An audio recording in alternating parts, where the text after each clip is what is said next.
That last drive, we didn't have any timeouts left, less than a minute on the clock, so we did some deep out cuts and tried to take advantage of their soft coverage. Can you, from your perspective, what did you see on the last play? And Steve, after that, could you talk about what you saw on the last play?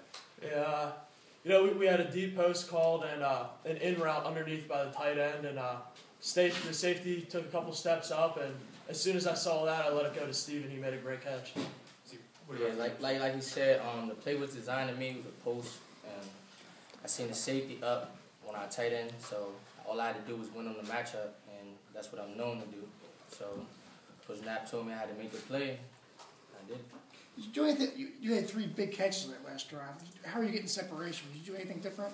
No, I was just doing what I normally do, working my moves, praising myself, get open with different routes. So he put the ball perfectly. So I just went from there. So just to clarify, when you guys got the ball back on the last position, you guys all thought you would win the game? Yeah, we knew we would win the game.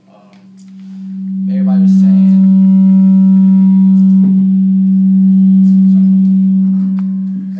That is, in case you guys are wondering, that is the good Lord above coming down on you guys. If you guys know we're going to win that game. I mean, when Joe came to the huddle, the whole offense knew, forget the field goal, we want to win. So, and the plays Coach Knapp called was so perfect in the situation. So, and all week we've been practicing, them plays. So we just executed it to the T, and we, came up with the win. Malik, can you talk about what you guys were able to do against Brandon Cherry to keep him contained? Well, coming into the game, we knew that this was going to be one of the best offensive lines we faced. Before the game, we talked about just going out there, giving it our all, keeping the quarterback contained, and just going 100% every play like it was our last. Did you make a certain effort, though, to make sure that number 20 didn't get out like he had been doing the past couple games? Yes, that's sir. I think they did. I think Hopkins did a real nice job of looking at our perimeter game, and really working Mady and, seeing that we were keeping Capapua outside and really worked hard up in the inside, and, I know he's a good runner, but, he really ran the ball well today. And I think that, Walters just kind of got hot for them a little bit, and, you always feed your hot guy. But by taking out Cherry, do you think you may have sort of crippled them in terms of what they could do offensively?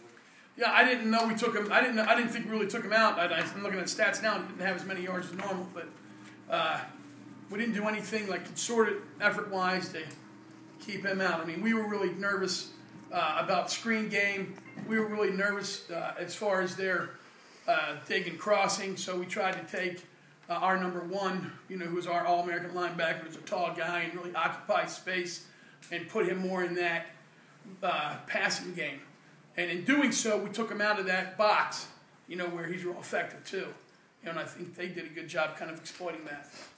Coach, talk about your schedule. It's probably the toughest in the nation among Division III teams. How's it get you battle tested for these types of games?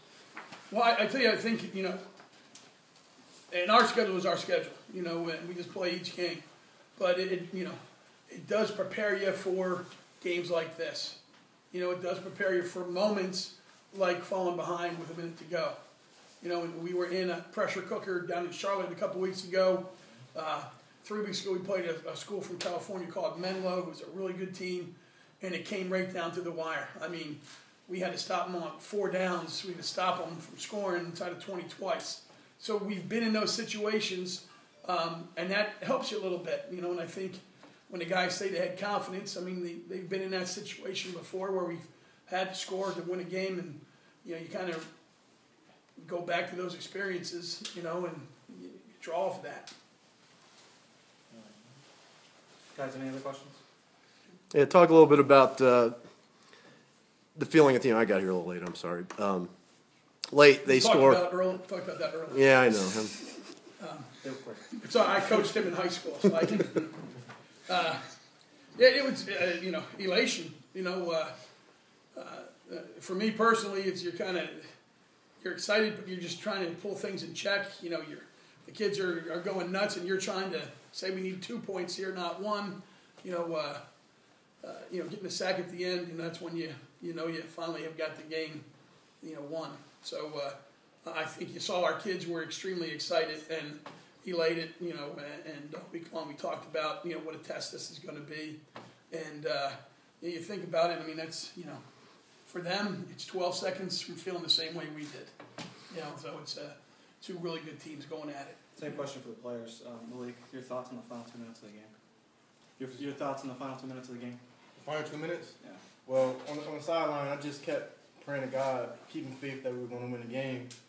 And when we got on the field for the last possession, I knew I had to give it my all to try to get the sack, or at least try to get the quarterback to run the ball, not let him throw the ball down the field. And that's what I did. Joe, your thoughts? Yeah, after they scored and we took the field with less than a minute left, you know, Coach Knapp said take some shots. You got to stay calm, so I tried to do that. I'm not really much of an emotional person to begin with, but after we ended up scoring, that's probably the most excited I've been all year. Steve, any thoughts, Ed? The final 2 minutes. Steve is an emotional person. I am. But the final 2 minutes, I was calm. I knew, for some reason, I just knew we was going to win. So, you know what I'm saying? Adversity, Coach Drass and the whole coaching staff preach adversity. So when times get tough, right, what are you going to do? Step up, or you going to just let it go?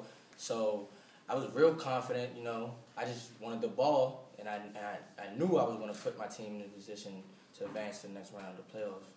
So that's what happened.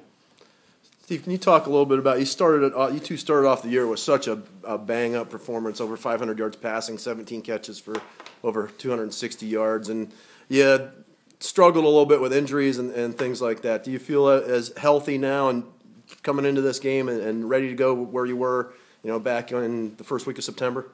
Yeah, that was the main thing we was concerned about. I've been battling some injuries and stuff this year, but I really never let it get to me. But once I started feeling, you know, once the playoffs came and Coach Drass just preached to me, stay in the training room. So that's all I did. So, and now I'm back 100%. And I have the text to prove it. Yeah, I'm just, you know, I mean, he had a high ankle sprain that was, you know, 7 weeks, and he just played through it. So we're real proud of him.